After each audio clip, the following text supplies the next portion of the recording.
Fire in the hole! Let's cook up an awesome steak. Stay tuned. Yeah, so my buddy, not my buddy, but a guy I'm acquainted with on Facebook and on YouTube, Surf and Sapo, came up with this.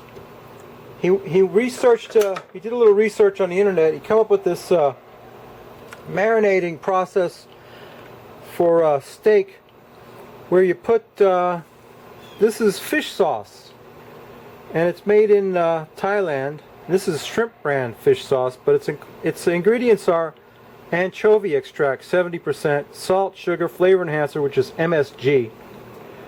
And according to this website, I'll put a link to Sapo's YouTube at the end of the video, and I'll put a link to the a website where he got this recipe.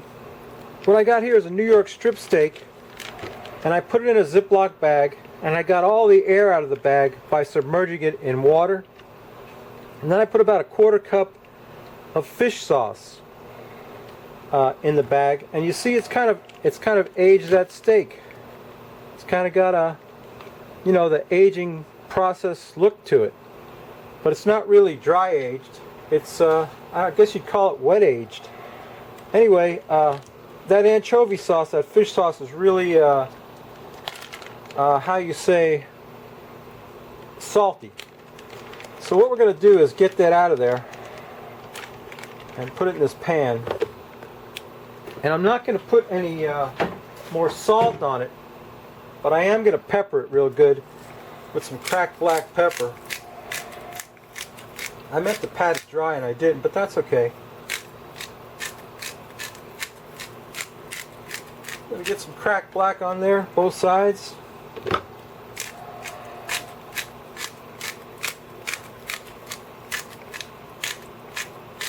Yeah, my old lady says, I don't want no fish sauce on my steak. You just put that dry mojo on mine. I said, fine, whatever you want. You know, I'm here to please. So I'm going to put my thermometer in that steak. And my thermometer is set for 120 degrees because I want my steak to be rare. Last time I cooked steak, I made them a little too on the done side. But I'm going to throw that on the grill indirect. We're going to do a reverse sear. And I'm going to indirect this steak. Plenty of peppercorn on there. And I don't need any salt because my fish sauce marinade is plenty salty enough. So let me get that on the grill and I'll show you what that looks like. I'm going to get my old lady's steak on there too. She just wants dry mojo on hers. So stay tuned. Okay, so I got my fish sauce marinated steak right there.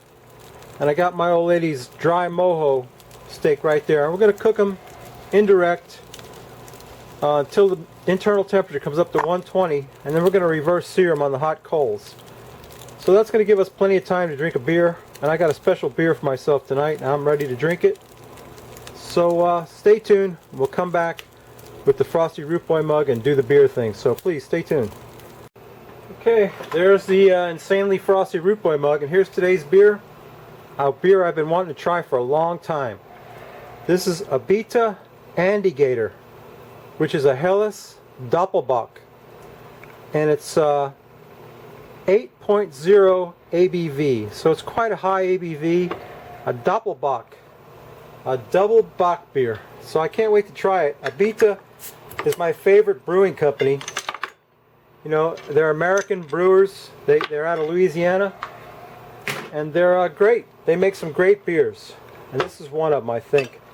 I'm fitting to find out what a Helles Doppelbock tastes like. Pour it into that frosty root. There's nothing better than steak in a beer, is there? Not that I know of. Whoa, whoa, whoa, whoa! Darn it! That's the second time I've spilled beer.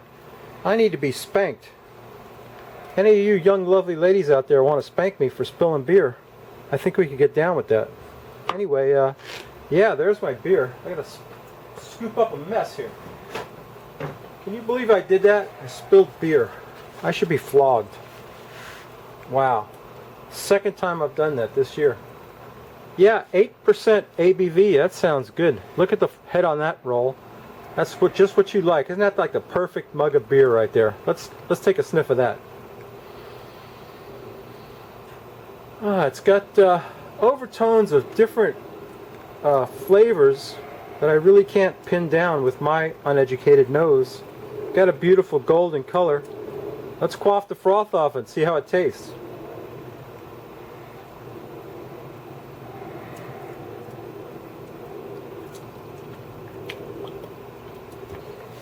Excellent. Always a great beer from side.The Brewing Company. Let's see what it says right here. Andygator is a fearsome beer. Don't let its toothy grin and slightly sweet flavor and subtle from aroma fool you. Cold-blooded creature, a hellish doppelbock that can crack up on you. Sip, don't gulp, and such and such, side.The Andygator. Yeah, I've been wanting to try it for a long time. Andygator. It tastes excellent. Sip, don't quaff. Oh boy, I'm in trouble now because I've already quaffed half of it. Let's sip some more.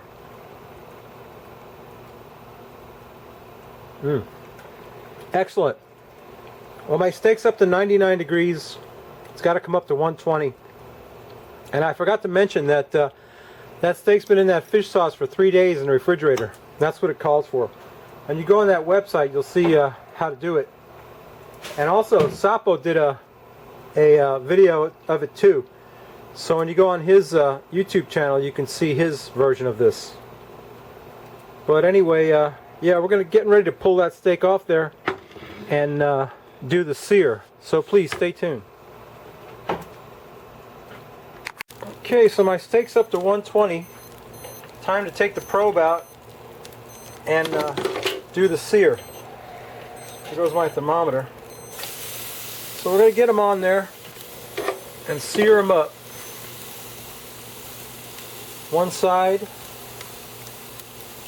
a couple of minutes on one side. And this steak ought to be a perfect rare when I get done with it. She's flaming up pretty good. Gonna flip her over. Got some nice grill marks on there. Looking pretty good. My old lady wants hers at medium rare, so we're gonna let that sit on there a while. Finish up them grill marks. Flip it one time this way. Yeah, that's what I like, to see them flames. I like them flames. Let it flame up.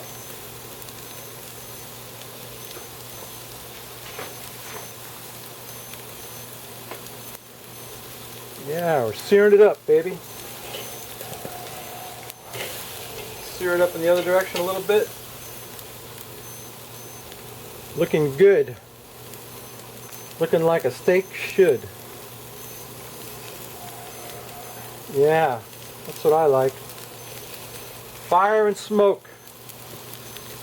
Let's get a shot of that. Okay, I think it's almost getting on towards the taste test time. I'm going to get that off there, plate it up, show you what that looks like on the plate. Got to zoom out of that a little bit. It looks pretty good, doesn't it? Nice and juicy, all seared in with that fish sauce sear on there. I'm going to sear my old ladies and throw some asparagus on there for her. Although I know that hers is going to be a lot more rare than mine, or less rare than mine. I know how I like mine. I'm just going to do a quick sear on hers. Meanwhile, we're going to taste that puppy right there as soon as it sits a minute. Just got to sit for a little bit and get some, let the juices render back inside the steak. Move hers back off the direct heat. Put the cover back on. Got some stinky pea in there cooking up for her. I'm going to, as soon as that cools off a tad, I'm going to cut into it and take a taste. So stay tuned. Okay, I think I waited long enough. Let's take a taste of this. Let's cut into this bad rabbit, right into the middle of it. See what it looks like. Oh yeah, that looks pretty good, huh? Let's take a taste of that bad rabbit, that puppy right there. Sorry, Dan, I didn't mean to use your phrase there, bad rabbit. Let me cut me off some of that. Yeah, looks looking pretty good right there. Take a piece of that. How's that look? Good enough for you?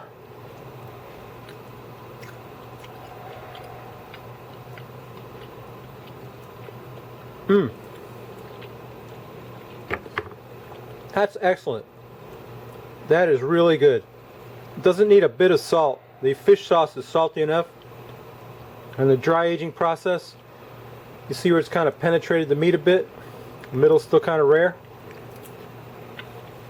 Delicious. Delicious, juicy steak. Excellent. So that's my video for today. If you like this crap, please subscribe. If not, go over and see Surfin' Sapo. I'm sure he's cooking up something good. He does a lot of cooking. And don't forget to check the description for the website that shows you how to marinate this awesome beef. Can you see that? Does that look good? Beautiful. You don't need any salt on that, just pepper. Excellent. That's it for this week, babies. We'll see y'all next week. I might not cook something good, but I will drink a beer. Rest assured. Bye.